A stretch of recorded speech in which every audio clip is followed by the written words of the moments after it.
points chauds, on va voir les points positifs, les points négatifs de chaque système. Et pourquoi on fait ça un petit peu, c'est pour que vous puissiez faire des choix, avoir une idée de ce qui existe, de ce qui se fait, en fonction du budget que vous pouvez y mettre, etc. Après, il est certain qu'en termes d'enjeux professionnels, on se doit d'avoir des points chauds corrects.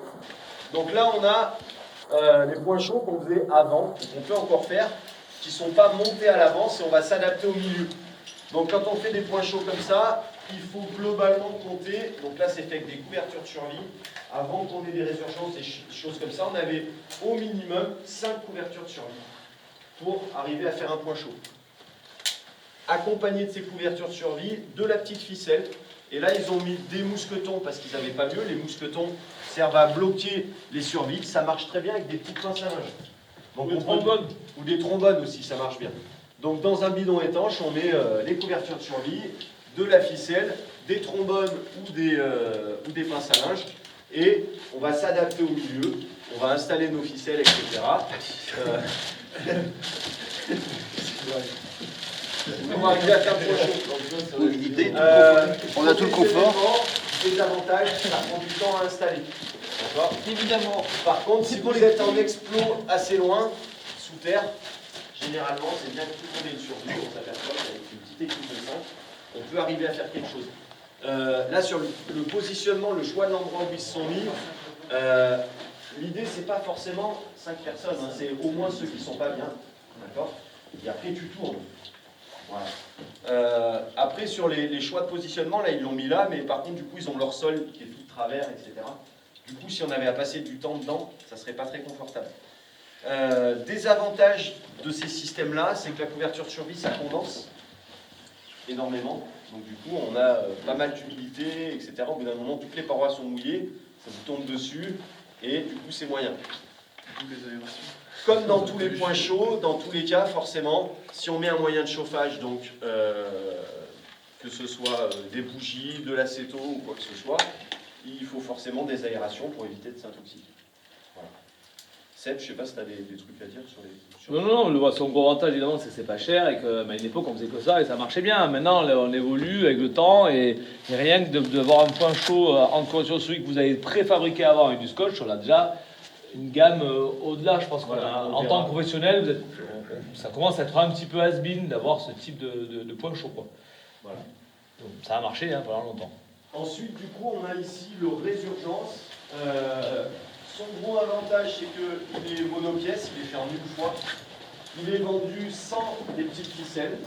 Donc là, ce qu'il y a avec, c'est des suspentes de parapente par morceau de 3 mètres, je crois, qu'on peut assembler facilement pour arriver à avoir une grande longueur. Au total, avec, là, je crois que je dois laisser une dizaine de mètres ou une douzaine de mètres de cordelette. On voit qu'ici, il y a une aération qui est prévue de ce côté-là, par une petite grille. Le gros désavantage de ce point chaud, c'est qu'en fait, il n'y a pas de porte. C'est un rectangle, mais il n'y a pas de porte. Du coup, forcément, si on a à rentrer et à sortir, on va faire ventiler le point chaud et du coup, on a de la perte. À l'intérieur, c'est assez spacieux. On peut arriver à s'installer à plusieurs. Voilà. Et son gros avantage, c'est la qualité de l'isolation. C'est-à-dire que ça isole vraiment, on monte très vite en température et que c'est super léger. Le rapport calorie, poids, volume, c'est imbattable. C'est imbattable pour l'instant. Par contre, son gros désavantage, c'est le prix, c'est que ça coûte 160 €. Voilà. Après, 160 € comme ça à blanc, ça paraît cher.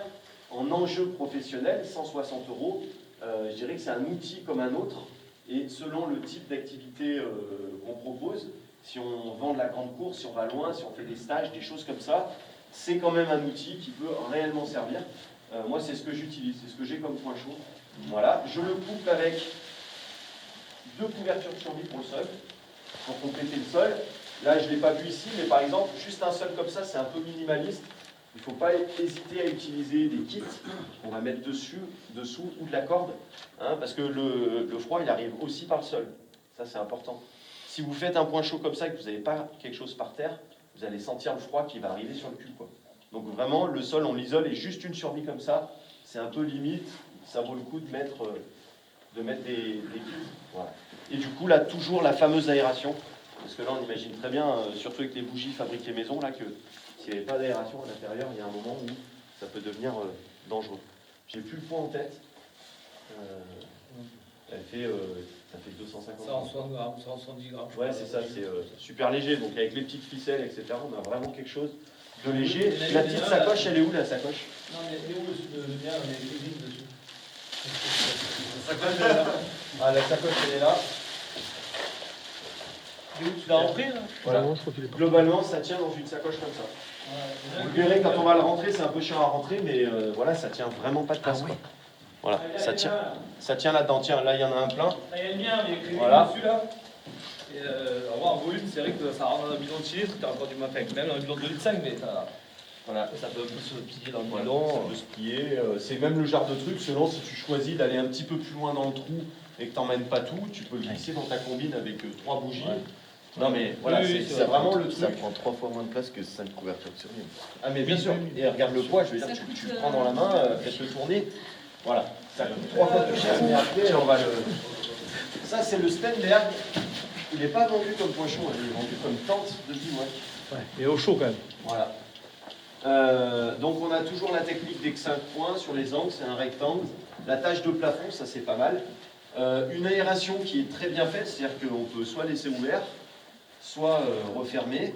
Et là, gros avantage, par exemple, si on a un blessé ou quoi à faire entrer dedans, c'est qu'on a une vraie porte, avec un vrai système, on ouvre les 2 passants. La bâche est plus épaisse que le résurgence, du coup, ça condense un peu plus. Mais du coup, ça garde presque mieux la chaleur. Il ne faut pas tout avoir. Voilà. Et celle-là, en termes de prix, c'est du 300 €. Voilà. Là, on est vraiment sur quelque chose de solide, de lourd. Voilà. Il y a des gens qui s'en sont servis pour des gros exploits en fond de trou en Italie. Ils bivouaquent avec ça. T'imagines bien que si tu passes 3-4 jours à moins 800, moins 900 en train de faire des explos, t'es bien là-dedans, quoi. Tu retrouves la maison. Voilà. Et puis on va aller voir celui qui peut être vraiment intéressant, c'est le point chaud tout monté, fabriqué en couverture de survie, conçu avec du scotch. Et là, du coup, en enjeu professionnel, il est intéressant parce que du coup, en termes de coût, on est beaucoup moins cher. Et par contre, on est sur quelque chose qui a des qualités calorifiques au niveau de la déperdition de chaleur qui sont vraiment intéressantes. On va aller voir du coup celui que vous avez monté. Alors là, l'idée, c'est des couvertures de survie, du scotch de bonne qualité, là, le gris tramé. Et on va créer le rectangle à partir des couvertures de survie. On va les assembler intérieur-extérieur. C'est mieux, celle-là, elle est faite intérieur-extérieur, hein, Vincent? Je sais plus. Intérieur-extérieur, si vous voulez que ce soit solide avec le scotch. Voilà. Si on veut avoir encore plus de résistance, on va faire passer la ficelle sur toute la largeur, en plus du scotch. Ça permet d'avoir quelque chose de résistant. Là, ça n'a pas été fait, mais ça aurait... Ah, si, elle y est. Ici aussi, également, sur la longueur, on a la ficelle qui traverse. Voilà. Du coup, ça demande quelques petites découpes là, par endroit. On a la possibilité de faire une porte ici, qui est fermée avec des mousquetons. Voilà, si on regarde à l'intérieur, on voit qu'on a quelque chose de plutôt très spacieux. Ça monte très vite en température, on est bien dedans. Je vois que sur ce modèle, il manque un petit truc. L'aération. Il n'y a pas d'aération. Du coup, là, ce qu'on fait sur celle-ci, si on veut se faire une aération, on a le choix.